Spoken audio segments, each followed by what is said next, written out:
இல்லப்பா. என்ன நைனா 8 அணா கொடுக்குற? இன்னும் 2 அணா சேர்த்து விடு நைனா. ஏன்பா பேசுனது அவ்வளவுதானே? அதிகமா கேக்குறிய? என்ன நைனா உச்சி வயல்ல இவ்வளவு தூரம் தூக்கிட்டு வந்திருக்கேன், மனசு வந்து 8 அணா கொடுக்குறீங்க. நல்லா இருக்கா? இல்ல சொல்றேன், உனக்கே நல்லா இருக்கா? டேய் டேய் டேய், ஏன்டா சண்டை போடுற? கொடுத்ததை வாங்கி போடா. ஏன்டா சண்டை? சும்மா கடனா பிச்சைக்கார பையன. பாத்தியா பாத்தியா, பிச்சைக்கார பையன்றான் பாரியா, பிச்சைக்கார பையன்றான். இவன் குபேர மச்சான்.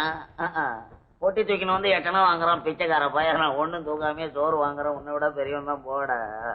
நீ இப்படி பேசுறதுனால தான்டா கடவுள் உன்னை இப்படி ஆக்கி வச்சிருக்கான். கடவுள் உங்களை டாப்ல வச்சிருக்காரு, எங்களை அண்டர் கிரவுண்ட்ல வச்சிருக்காரு. போட. பெரிய கடவுள் செக்ரட்டரி மாதிரி பேசுறானுங்க. கடவுளை ஒரு இடத்துல கும்பிடுவான், ஒரு இடத்துல உதைச்சு தள்ளுவான் இந்த பயலுக்கு.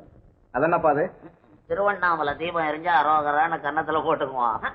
அது அக்கினி பாகம், அதனால கண்ணத்துல போட்டுக்கிறோம். அக்கினி பகவானா கன்னத்துல போட்டுக்கிறியா? வீடு எரிஞ்சா மட்டும் ஐயோ அப்பான்னு வாயிலையும் வயிற்றுல ஏன்டா அடிச்சுக்கிற? அதுவும் அக்கினி பகவான் தான் அடி பல்ட்டி. அவன்லடா பக்தன். எங்கடா டூப் விடுறாடா சாமி? மகா திமிரு பிடிச்சவன். எங்க தெரு பகவானா உன்னை கவனிச்சுக்கிறான். ஆமா பாத்தியாப்பா, அவன் உனக்கு திமிருங்கிறான். உனக்கு திமிரு என்ன? நீ ஏன் எடுத்த உடனே 8 அணா கொடுக்குற? 4 அணா கொடுத்துட்டு சத்தம் போடும்போது கூட 4 அணா கொடுத்தா ஒழுங்கா போயிருப்பேன்ல.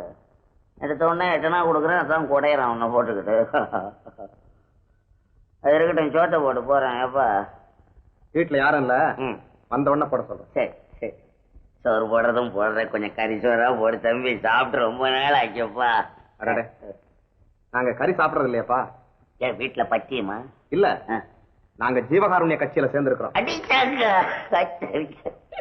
திங்கிறதுக்கு கூட கட்சி வச்சுக்கிட்டீங்கடா. எவ்வா எவ்வா, ஜீவகாருண்ய கட்சின்னா என்ன தம்பி அர்த்தம்? அதாவது உயிர்களை கொலை செய்யக்கூடாது.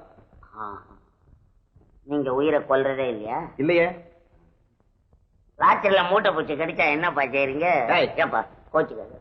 உனக்கு உண்மையிலேயே திமிருதாண்டா. கோச்சுக்காதராப்பா. இதெல்லாம் சொன்னா சோறு போடுறீங்களோ இல்லையா? இது வேற தகராறு.